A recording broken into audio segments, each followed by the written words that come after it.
പോർച്ചുഗലിലാണ് വിശുദ്ധ അന്തോണിസ് ജനിച്ചത്.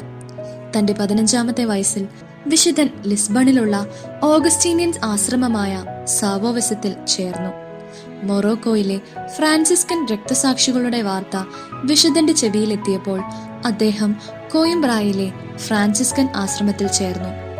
തുടർന്ന് വിശുദ്ധന്റെ സ്വന്തം അപേക്ഷ പ്രകാരം സഭാ മേലധികാരികൾ അദ്ദേഹത്തെ പ്രേക്ഷിത പ്രവർത്തനത്തിനായി മൊറോക്കോയിലേക്ക് അയച്ചു.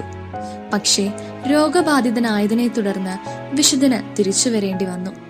വിശുദ്ധന്റെ മടക്കയാത്രയിൽ അദ്ദേഹം സഞ്ചരിച്ചിരുന്ന പായ്ക്കപ്പൽ നിശ്ചിത മാർഗത്തിൽ നിന്നും മാറി സിസിലിയയിൽ എത്തി. ഇങ്ങനെയാണ് വിശുദ്ധ അന്തോണിസ് സിസിലിയയിൽ പ്രവേശിച്ചത്.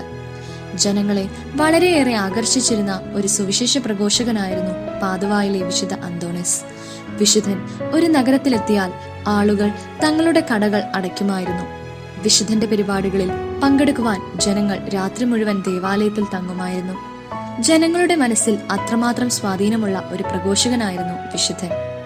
പാദുവ നഗരവുമായി ഒരു പ്രത്യേക ബന്ധം തന്നെ വിശുദ്ധനുണ്ടായിരുന്നു. കാരണം വിശുദ്ധന്റെ താമസ സ്ഥലവും സുവിശേഷ പ്രഘോഷണത്തിന്റെ കേന്ദ്രവും പാദുവയായിരുന്നു.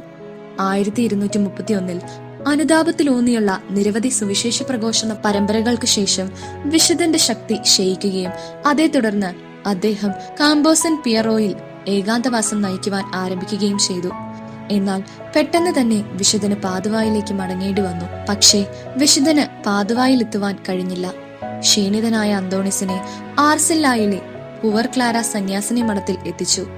അവിടെ വെച്ച് വിശുദ്ധൻ കർത്താവിൽ അന്ത്യനിദ്ര പ്രാപിച്ചു. അപ്പോൾ വിശുദ്ധന് 36 വയസ്സായിരുന്നു പ്രായം.